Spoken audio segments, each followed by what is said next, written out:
Today, under the Federal Controlled Substance Act, marijuana is listed as a Schedule I drug, right alongside heroin. And that is why I believe we must take marijuana out of the Federal Controlled Substance Act. Welcome back. Today just might be the 20th of April for some, but the date 420 has become an unofficial day of recognitions of sorts for marijuana users. Marijuana is legal for recreational and medicinal use in 4 states in the District of Columbia. For medical use only, it is permissible in another 20 states.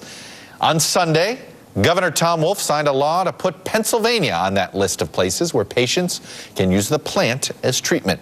Dispensaries are fully operational where legal, and competition has even ramped up between neighboring states, Washington and Oregon.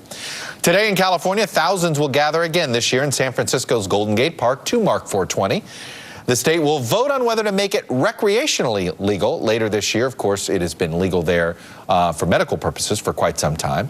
But as Bernie Sanders points out, it's still illegal at the federal level for that reason. It's tricky to find investors for a new class of businesses that are growing out of the new laws that states are passing, which of course still leaves many subject to harsh criminal charges. Alan St. Pierre is the executive director of the National Organization for the Reform of Marijuana Laws, otherwise known as NORML.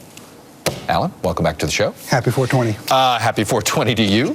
Let me ask, let's talk about the specifics here. It has to do with the scheduling of marijuana as a hard narcotic a la heroin, as Bernie Sanders just said.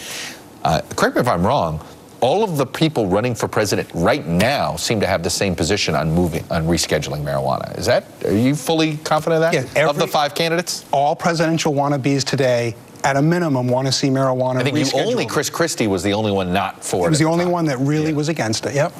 What does it take to get it rescheduled? Is it an act of Congress, or can President Obama do it by executive order? Because there's been some question about this.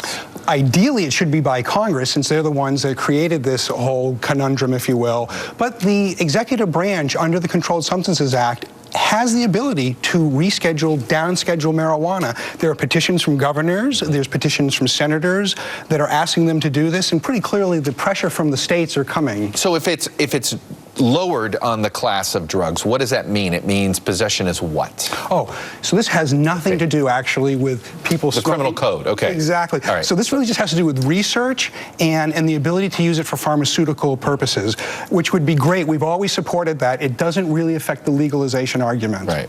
But having the ability to research does affect the legalization argument, in that you got to decide whether it's worth legalizing it. You know, what are the benefits of it? Yeah. For the last 25 years, about 75% of the public has supported medical access, and just in the last 5 years, according to Gallup, about 55% support legalization. So there's a 20% gap between the two. Who's doing good research right now?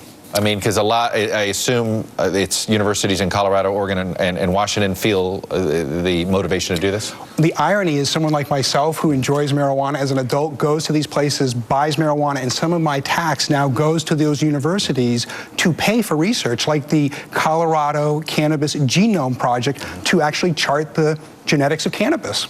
How many states will legalize in the November ballot this year? 5 will have it on the ballot. I would hope all 5 will, but most importantly, California must. So California's on it, and what are the other 4? New Mexico, Arizona, Maine, and Massachusetts for legalization, Ohio, Michigan, and Florida for medical only. All right, Alan St. Pierre, we shall see, but the numbers have shifted on this as fast as any of our social stuff. Same with same-sex marriage, is almost moving just as fast. Very interesting. We'll see what happens a year from now in 420. Thanks, Chuck. Alan St. Pierre, good to see you. Up next.